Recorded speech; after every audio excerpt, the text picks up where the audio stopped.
Latar belakang dibuatnya usaha ini yaitu untuk membuka lapangan pekerjaan, target mahasiswa, perolehan bahan yang mudah dan fleksibel untuk pekerjaannya. Rumusan masalah yang dimuat dalam laporan studi kelayakan bisnis ini adalah apakah bisnis ini layak atau tidak berdasarkan studi kelayakan bisnis. Studi kelayakan bisnis ini bertujuan untuk mengetahui apakah usaha ini layak atau tidak berdasarkan studi kelayakan bisnis.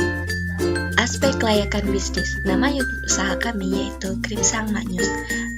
Untuk legalitas usaha, kami baru memiliki izin domisili dan melaporkan kepada Ketua RT karena baru memulai usaha dan sedang dalam proses pembuatan izin usaha untuk mendapatkan NPWP dan halal usaha.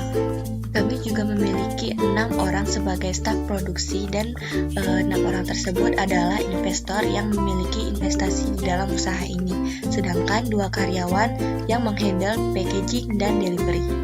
Aspek pemasaran, segmentasi pasar utama yaitu semua kalangan masyarakat baik yang di dalam maupun di luar daerah karena Kripsang Maknyus sudah menyediakan media online untuk mempermudah jaringan atau jangkauan pembelian dari luar daerah. Target pemasaran kami yaitu untuk semua kalangan mulai dari anak-anak sampai dewasa karena harganya ekonomis dan termasuk cemilan praktis untuk segala kondisi. Kami mempositioningkan Kripsang Maknyus ini sebagai salah satu oleh-oleh khas Pulau Bangka karena produk ini memiliki banyak varian rasa dan berbeda dengan keripik pisang yang lain. Untuk permintaan keripik pisang sendiri, banyak permintaan dari para konsumen dan juga banyak orang yang sudah akrab dengan keripik pisang dan merupakan salah satu jenis cemilan yang memiliki penggemar yang cukup banyak. Melihat banyaknya penggemar dan permintaan keripik pisang yang semakin meningkat, kami berinovasi untuk memberikan berbagai varian rasa sehingga tidak ada rasa bosan pada penggemar keripik pisang. Kami menawarkan Kripsang Maknyus sebagai makanan ringan yang tersebar di semua wilayah Indonesia, mulai dari pasar, mal, dan toko-toko. Untuk masa mendatang, kami memberikan inovasi dengan varian rasa baru dan kualitas yang bermutu, serta harga yang dapat dijangkau oleh semua kalangan. Aspek teknik dan teknologi. Pertama yaitu rencana pengembangan. Dalam rencana pengembangan ini ada beberapa hal penting yang harus diperhatikan, yaitu pertama evaluasi lokasi, kedua sarana prasarana, ketiga tenaga ahli dan tenaga biasa, keempat bahan-bahan utama, dan yang kelima jadwal pelaksanaan kerja. Berikutnya, rencana pengoperasian usaha. Nah, di dalam rencana pengoperasian usaha ini ada 3 hal penting yang harus diperhatikan. Yang pertama yaitu proses operasional usaha, yang kedua kebutuhan bahan operasi, dan yang ketiga kegiatan dalam merawat bahan, peralatan, dan perlengkapan. Aspek keuangan. Di dalam aspek keuangan terdapat kebutuhan dana investasi.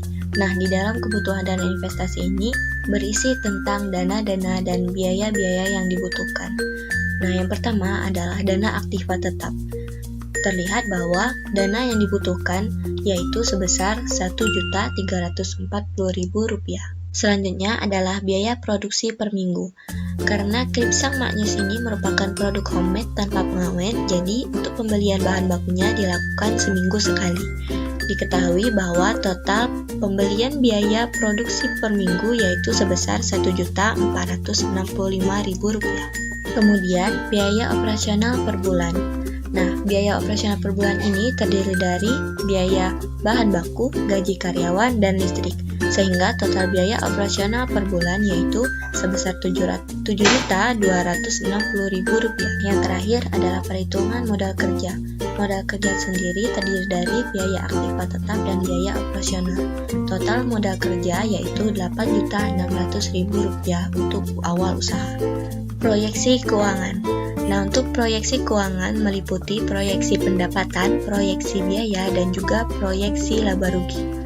Proyeksi pendapatan per tahun yaitu Rp360 juta, sedangkan proyeksi biaya per tahunnya yaitu sebesar Rp85.920.000. Sedangkan proyeksi laba atau rugi per tahun Kripsang Maknyus yaitu sebesar Rp271.80.000. Selanjutnya, penilaian kelayakan investasi. Untuk penilaian kelayakan investasi ini, kami menggunakan metode payback period dan juga metode average rate of return. Dengan menggunakan metode payback period, diketahui bahwa investasi akan kembali dalam waktu kurang dari setahun, atau lebih tepatnya investasi akan kembali dalam waktu 4 bulan. Sedangkan dengan menggunakan metode average rate of return atau ARR, investasi layak diterima karena nilai average of return atau ARR-nya lebih besar dari 0 atau yaitu sebesar 3%. Yang terakhir yaitu aspek ekonomi dan sosial. Ada beberapa hal yang terkait dalam aspek ekonomi dan sosial. Yang pertama yaitu penambahan devisa, penyerapan tenaga kerja, dampak terhadap lingkungan masyarakat, dan juga dampak terhadap industri lain. Yang pertama, karena bisnis ini dimulai dari modal sendiri dan bukan merupakan modal investasi, jadi bisnis ini tidak membawa dampak terhadap devisa negara. Yang kedua, Kripsang Magnus menyerap tenaga kerja sebanyak 2 orang dan tentunya dapat memperkecil angka pengangguran di masyarakat sekitar. Dampak yang diberikan terhadap lingkungan masyarakat yaitu adanya peningkatan ekonomi masyarakat khususnya pada karyawan, adanya lapangan pekerjaan baru tentunya. Yang terakhir yaitu dampak terhadap industri lain. Bagi usaha yang sejenis, tentunya akan berdampak pada bertambahnya atau meningkatnya persaingan. Dari laporan studi kelayakan bisnis tersebut dapat disimpulkan bahwa usaha Kripsang Magnus dilihat dari penilaian investasi menggunakan metode payback period atau PP dan metode average rate of return atau ARR layak untuk menerima investasi.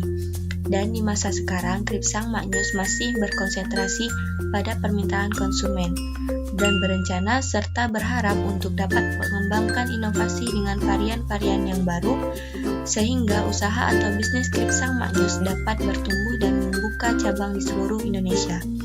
Karena masih merupakan usaha baru, sehingga struktur organisasi dan legalitas usaha belum terlalu baik.